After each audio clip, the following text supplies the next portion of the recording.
The Magic of Thinking Big, Berpikir dan Berjiwa Besar, bab ke-13, bagian pertama.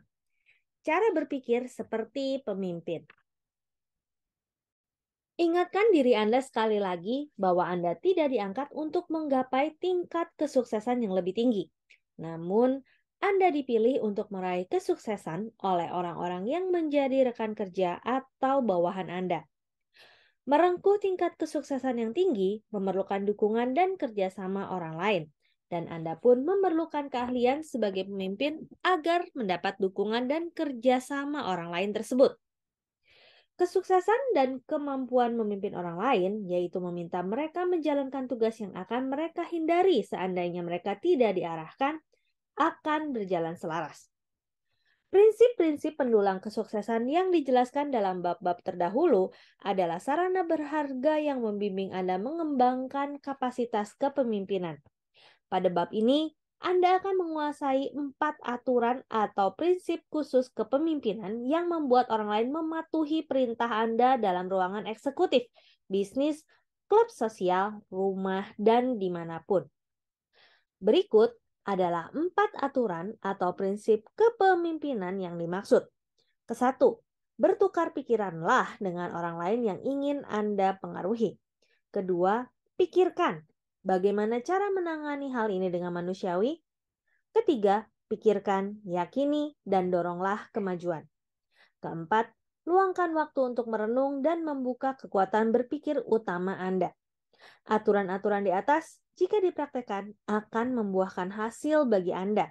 Selain itu, Anda akan menyibak misteri kata bersepuh emas, kepemimpinan, bila Anda menerapkan keempatnya dalam situasi sehari-hari. Mari kita lihat bagaimana caranya. Aturan kepemimpinan nomor 1. Bertukar pikiranlah dengan orang lain yang ingin Anda pengaruhi. Bertukar pikiran dengan orang lain yang ingin Anda pengaruhi merupakan cara dahsyat untuk membuat orang lain, teman, rekan kerja, konsumen, dan karyawan bertindak sesuai keinginan kita. Pelajari 2 kasus berikut dan lihat alasannya. Ted bekerja sebagai copywriter televisi dan direktur agen periklanan yang besar. Ketika agen tersebut mendapat klien, sebuah pabrik sepatu anak-anak, Ted ditugaskan untuk mengembangkan beberapa iklan televisi. Sebulan atau lebih setelah kampanye tersebut diluncurkan, iklan itu sangat sedikit atau tidak berpengaruh terhadap peningkatan penjualan produk di toko retail. Yang menjadi sorotan adalah iklan-iklan televisi karena hanya iklan televisi yang ditonton di sebagian besar perkotaan.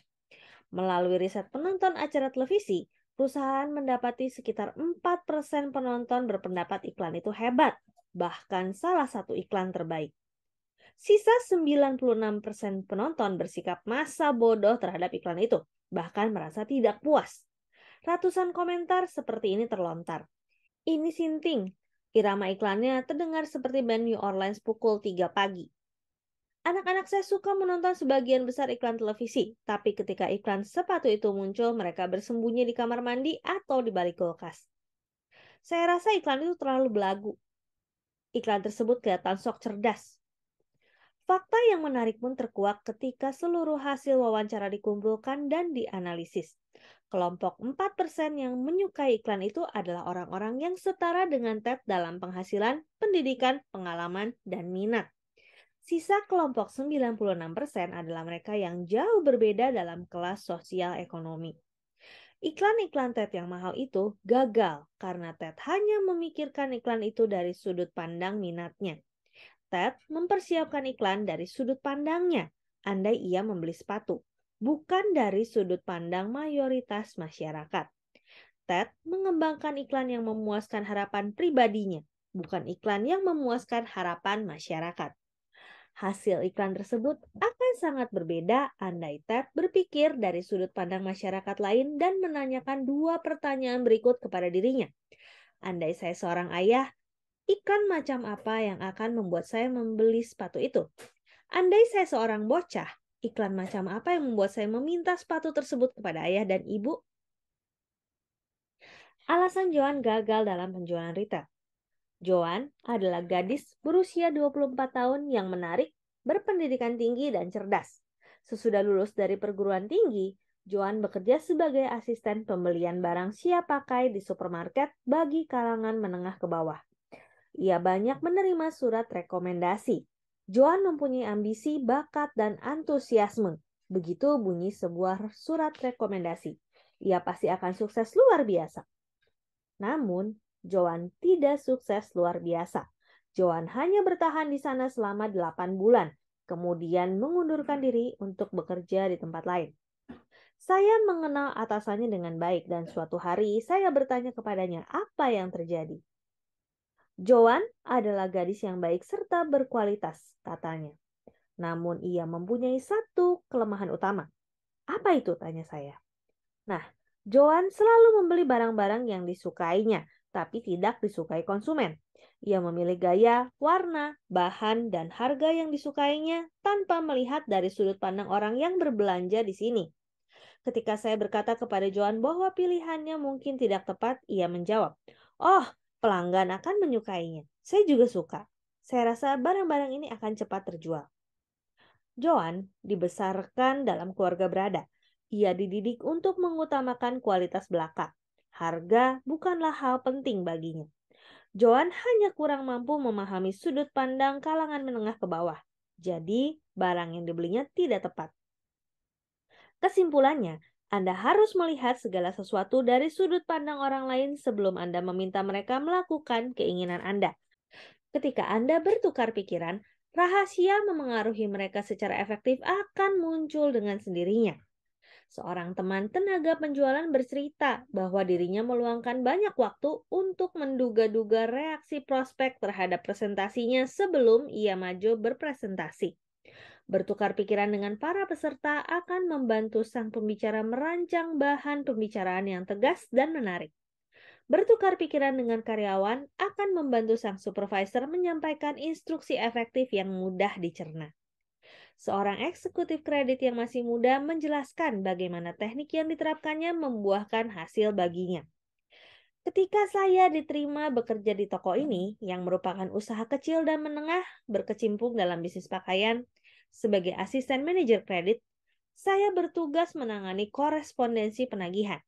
Saya merasa sangat kecewa ketika membaca surat-surat penagihan yang biasa digunakan toko ini. Isi suratnya begitu menekan, menghina, dan mengancam. Saya membaca surat-surat itu dan berpikir, "Ya Tuhan, saya akan tersinggung andai dikirimi surat-surat seperti ini. Saya juga takkan mau membayar kredit saya." Jadi, saya berupaya menulis surat yang akan membuat diri saya membayar utang jatuh tempo andai saya menerima surat penagihan. Upaya tersebut memang membuahkan hasil. Dengan melihat dari sudut pandang konsumen yang memiliki utang jatuh tempo, saya sukses mengumpulkan tagihan hingga mencapai rekor tertinggi. Banyak calon anggota legislatif kalah dalam pemilihan umum karena gagal melihat diri mereka dari sudut pandang pemilihnya. Seorang calon anggota legislatif yang tampak berkualitas seperti lawannya tidak terpilih dengan selisih angka yang besar karena satu alasan. Ia mengucapkan perkataan yang hanya mampu dipahami sebagian kecil pemilihnya. Di sisi lain, lawannya menggunakan kata-kata yang mudah dipahami para pemilih. Ketika berbicara dengan para petani, ia menggunakan bahasa yang mudah dipahami petani. Ketika berbicara dengan buruh pabrik, ia menggunakan bahasa yang mudah dimengerti para buruh. Ketika tampil di televisi, ia menyebut dirinya Pak calon anggota legislatif, bukan Pak Profesor. Camkan pertanyaan berikut. Apa yang akan terbersit dalam pikiran saya andai saya melihat suatu hal dari sudut pandang orang lain? Pertanyaan tersebut akan meniti jalan menuju tindakan yang lebih sukses. Demikian The Magic of Thinking Big, bab 13 bagian pertama. Saya Roswita Anggraini, sampai jumpa di bagian selanjutnya. Terima kasih.